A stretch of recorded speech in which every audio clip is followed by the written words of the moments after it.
السلام علیکم، Urdu news net work کے ساتھ میں ہوں علی سرور۔ سب سے پہلے ہیڈ لائنز۔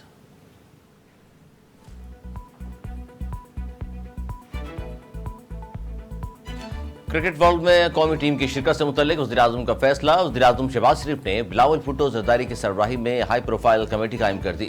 کمیٹی بھارت میں ورلڈ کپ سے متعلق تمام امور پر سفارشات مرتب کرے گی۔ سفارشات کی روشنی میں ورلڈ کپ میں شرکت کا فیصلہ کیا جائے گا۔ حتمی سفارشات منظوری کے لیے وزیراعظم کو بھجوائی جائے گی۔ کرکٹ ورلڈ 5 اکتوبر سے شروع ہوگا۔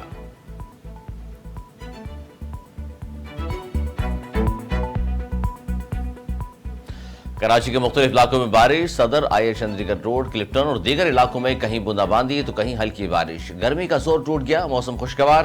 محکمہ موسمیات کے مطابق کراچی میں 9 جولائی تک گرج چمک کے ساتھ بارش کا امکان ہے۔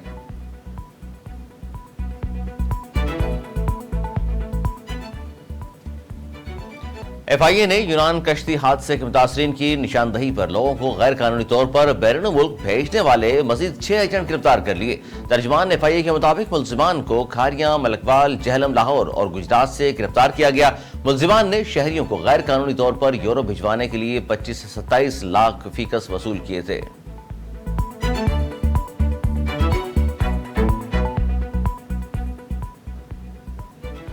آئندہ مالی سال کے لیے مختلف اقسام کی آمدنیوں پر فائلر اور نان فائلر کے ٹیکس ریٹ مقرر۔ 1 جولائی 2023 سے 30 جون 2024 کے مالی سال میں پرائز بانڈز کی آمدنی پر سب سے زیادہ انکم ٹیکس منع کرے گا۔ ایف بی آر کا نوٹیفیکیشن جاری۔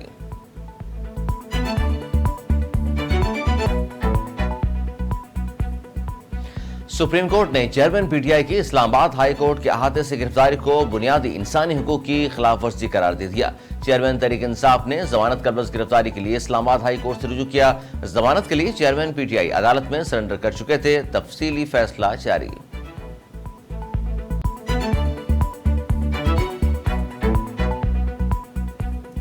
I M F P T I کو پاکستان کی سب سے بڑی سیاسی جماعت سمجھتا ہے، اس لیے پی ٹی آئی کو اعتماد میں لینا چاہتا ہے۔ تحریک انصاف کی معاشی ٹیم کے رکن مزمل اسلم کا دعویٰ، کہتے ہیں آئی ایم ایف پاکستان کی معیشت سے متعلق بہت پریشان ہے۔ آئی ایم ایف کا موقف تھا کہ 9 ماہ کا معاہدہ اس لیے کیا کہ حکومت الیکشن کی وجہ سے زیادہ اخراجات نہ کر دے۔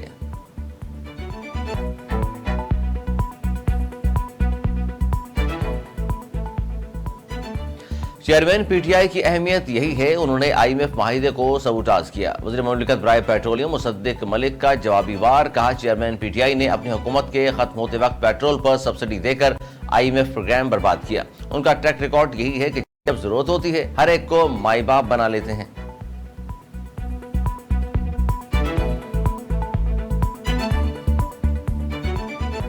بھارت کے غاصبانہ قبضے سے کشمیر کو آزاد کرنے کی تحریک میں نئی جان ڈالنے والے نوجوان برہان وانی کی شہادت کو 7 سال مکمل۔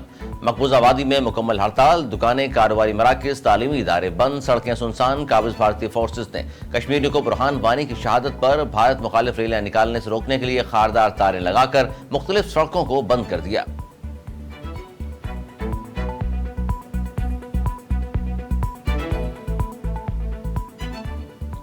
اور جنیوا میں انسان نیوا روبوٹس کی پہلی پریس کانفرنس نے سب کو حیران کر دیا۔ دعویٰ کیا ہم بہتر رہنما ہو سکتے ہیں، انسانوں کے خلاف بغاوت نہیں کریں گے، ان کی نوکریاں نہیں چرائیں گے، دنیا کے مسائل حل کرنے کی کوشش کریں گے۔